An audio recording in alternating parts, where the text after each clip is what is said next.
Okay guys, mabuhay maligayang pagbabalik sa aking YouTube channel. Bonggang-bongga na actually na-announce na nga kanina ang cast ng ng Pulang Araw. Ito nga yung bagong series na may kinalaman sa kumbaga parang ibabahagi ng serye ang mga kwento ng katapangan, sakripisyo at pagiging makabayan ng mga Pilipino noong panahon ng mga Hapones sa Pilipinas kasabay ng World War II. World War II kayo na. So at kanina nga na-announce. Actually kahapon pa nagpo-post na kami, nagsisend na ng feelers ang GMA7, ang corporate communication ng GMA7. Pero siyempre, although marami nang nakakaalam, pero siyempre pa konti-konti nilang ina-announce. Uso naman yun ngayon, 'di ba? Yung may mga reveal kung ano man yung i-reveal. But anyway, sa pakikipagtulungan nga ng production sa mga historian at World War II survivors, ilalahad ng Pulang Araw ang mga kwento tiyak na mapalapit sa bawat Pilipino.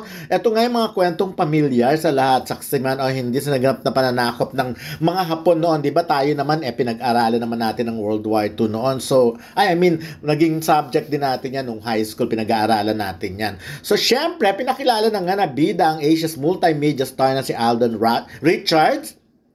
At bibigyang buhay niya ang karakter ni Eduardo de la Cruz, isang matapang at maprinsipyong binatang Pilipino. Bongga ng pangalan niya, di ba? At syempre nakikita niyo naman si Barbie Fortesa. Si Barbie ay Kapuso Primetime Princess. Gaganap naman siya bilang ayun nga, Adelina Chinita de la Cruz. Bongga, di ba? Ang apelyido nila mga mga apelyidong Pinoy na ginamit. Of course, si Sanya Lopez ay si Teresita Morena Borromeo, her most demanding part yet. So, eto lang nga, kasi sabi, gaganap sina Barbie at Sanya bilang magkapatid na sina Adelina at Teresita, dalawang dalagang Pilipina na magiging vaudeville star sa panahon ng mga Hapon.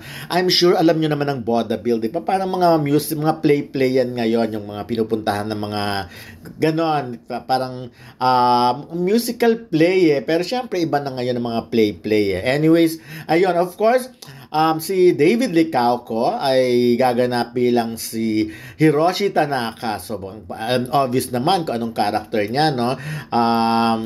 At syempre, excited ang mga fans niya na makita bilang isang Hapones na si Hiroshi na magbibigay kulay nga din sa Pulang Araw. Ang dami-daming na-excite sa series na ito, no? Sabi nga ito ang biggest talaga to pasabog talaga ito ng GMA7 for 2024. So, marami na excited na mapanood ito at nakakaloka nga dahil ang bongga dahil biglang nag-trending ayaw paawat ng Barda talaga.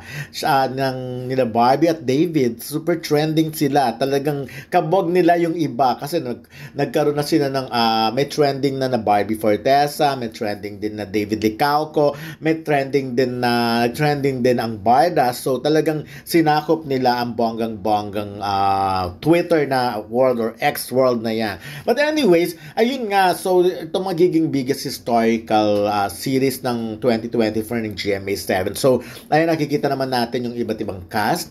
At yun nga, no, nagtataka lang ako kasi kayo ba, excited ba kayo o pabor ba kayo na makitang kasama ang Barda, sina Barbie at David? Kasi alam na natin after nagbida sila, diba? So, sa maging sino ka man. So, eto kasama na nila si Alden at Richards. Yung mga fans ba talaga, pabor ba talaga na makitang magkasama in one frame? Yan, in one series sila Barbie, David with Sanya Lopez and Alden Richards. Alam naman natin si Bongga, diba?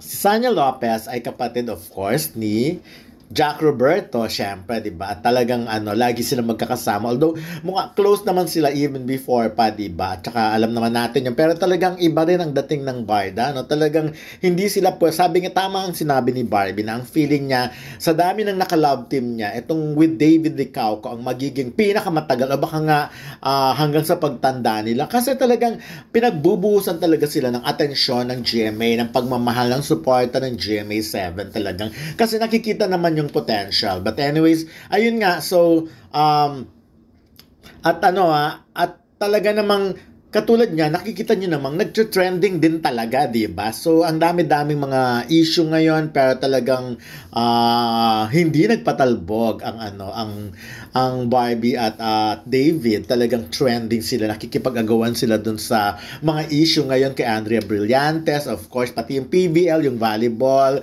pati yung mga volleyball player. Talagang parang sa showbiz, sila yata ang nakipagpukpukan sa trending ngayon. So, I'm so excited na makita na iba na namang character. Of course, parang si David at si Barbie, mas bet na bet sila at mas magaling sila pag mga period talaga, no? Yung mga in character sila, hindi yung mga present. Kasi di ba sa Maria Clara at Ibarra, click na click talaga sila doon dahil sa mga character nila. At ngayon nga, so nakita naman natin, may imagine mo na si Barbie Fortesa bilang vaudeville star at si naman, si David Dicaco bilang Japanese. So, abangan ang kanilang abang kung anong bagong ganap. Ako, ang tingin ko, magkiklik talaga ito. Ito talaga yung hinahanap nila, yung mas may kwento, yung mas, kumbaga, historical talaga. Kasi bukod sa natututo na sila, kinikilig pa sila. So, ayun, abangan natin kung ano ba talaga ang magiging eksena din ng ni Alden at si Sanya.